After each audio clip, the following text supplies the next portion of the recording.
Денеска православната црква ги празнува Светата првомаченичка Текла рамноапостолна, Светиот Стефан, крал српски првовенчан и Светиот Давид.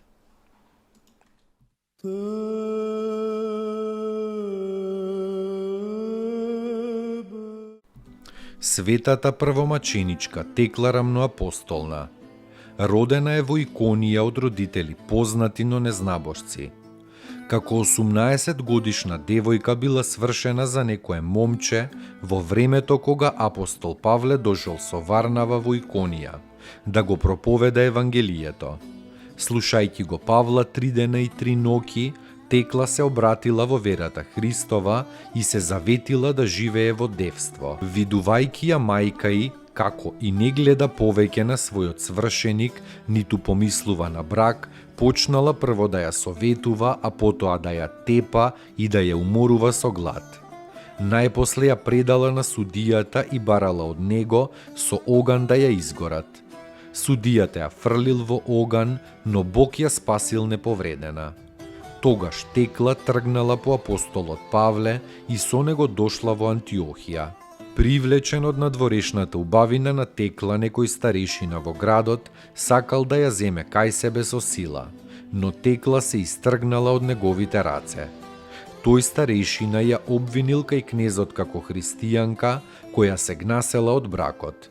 Кнезот ја осудил на смрт и ја фрлил пред зверови, но зверовите не се ни допреле до телото на Светата Девица. Воодушевен од ова, кнезот ја прашал: "Која си ти и каква сила има во тебе што ништо не може да ти наштети?" Текла му одговорила: "Слугинка сум на живиот Бог." Тогаш кнезот ја пуштил на слобода и таа отишла да го проповеда Евангелието и успеала да обрати мнозина во вистинската вера, меѓу кои и некоја угледна и чесна вдовица Трифена.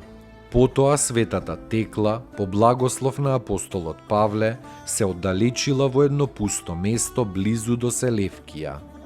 Таму таа долго се подвизувала и со исцелување на болни и со чудотворна сила обраќала многумина во христијанството.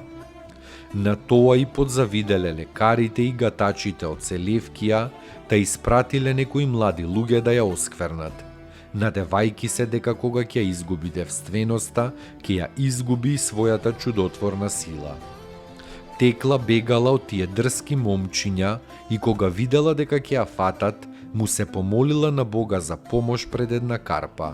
Карпата се распукнала и ја скрила оваа Света Девица и невеста Христова.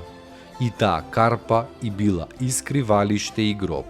За оваа чудна христијанска јунакиња и светителка Светиот Златоуст вели: "Ми се чини дека ја гледам оваа блажена девица како му принесува на Господа со едната рака девство, а со другата рака мачеништво."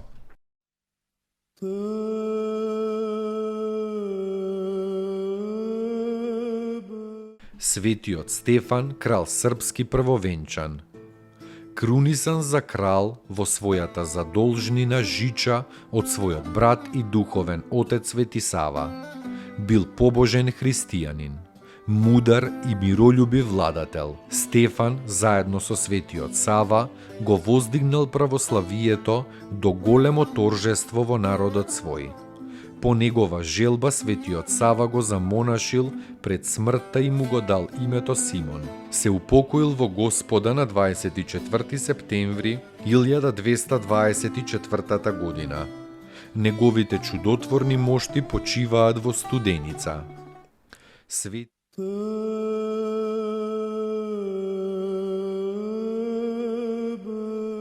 Светиот Давид прво бил кнез Димитрий, син на Вукан, братот Стефанов.